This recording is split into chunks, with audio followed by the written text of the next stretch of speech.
Boa tarde, amigos. Boa tarde, amigas. Vocês estão no canal do FH, um soldado da Amazônia.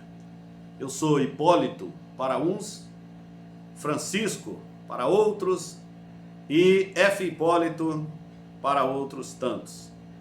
Então, vocês viram a nossa viagem rumo à Lábrea pela BR-319.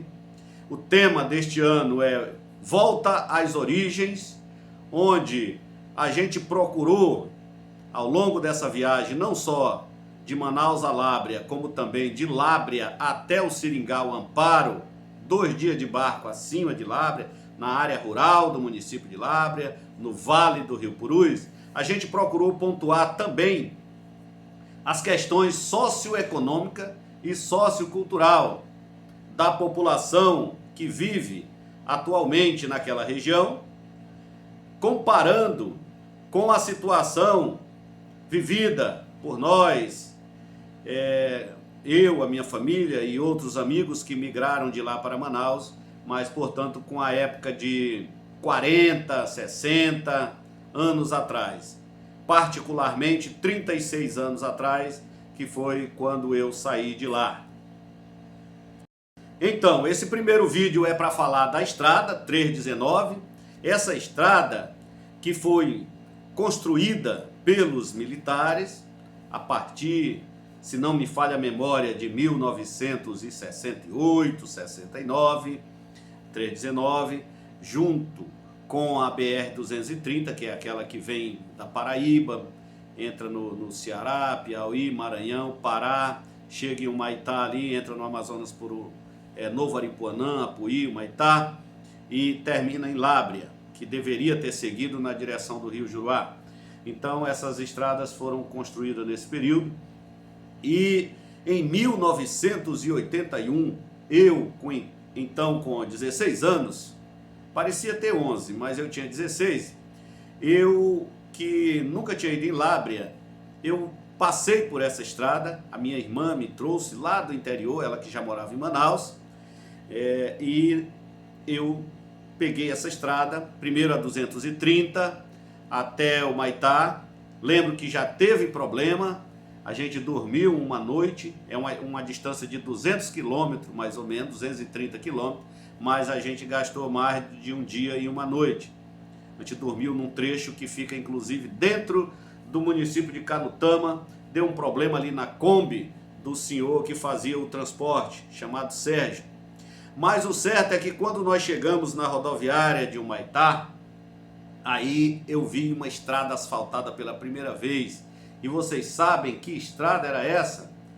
A BR-319, 1981. Nós pegamos o ônibus da Andorinha, da empresa Andorinha, que acho que não existe mais, vindo de Porto Velho. E rapidamente, num tempo hábil, nós chegamos em Manaus, ali no Careiro, depois pegamos a balsa e viemos para Manaus. Então essa estrada era asfaltada em 1981. Na volta tivemos problema, eu voltei no mês de março com meu pai, e daqui para Humaitá, de Manaus para Humaitá pela 319 não tivemos problema. A 230, que nunca foi asfaltada, essa sim deu problema. Nós passamos só 4 dias para vencer esses 230 quilômetros entre Humaitá e Lábrea.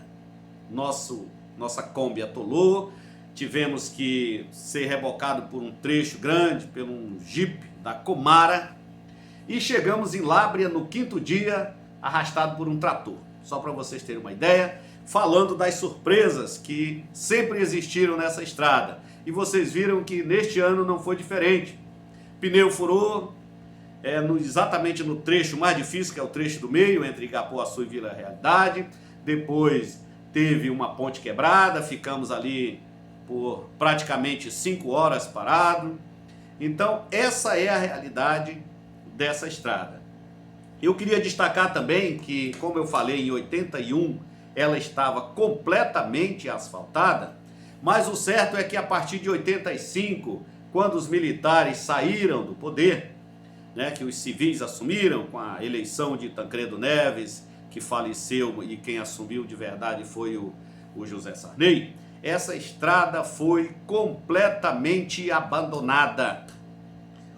O asfalto, né, se deteriorou, como a gente sabe que isso realmente acontece, e durante 18 anos, tá? De 85 a 2003, as pessoas ficaram abandonadas, a estrada ficou abandonada e somente alguns aventureiros que ousaram trafegar nessa estrada, principalmente no mês de agosto e setembro, que são os meses onde chove menos naquele trecho.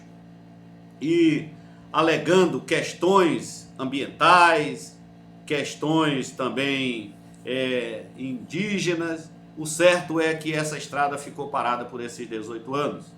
E mesmo a partir de 2003, no governo Lula, que asfaltou as duas pontas, de Humaitá para Porto Velho e de Careiro a Careiro Castanho, mas o meio, principalmente o trecho chamado do meio, ficou sob essas condições aí, sob esses embargos, por questões ambientais principalmente, de modo que até hoje a gente sofre as consequências, tá?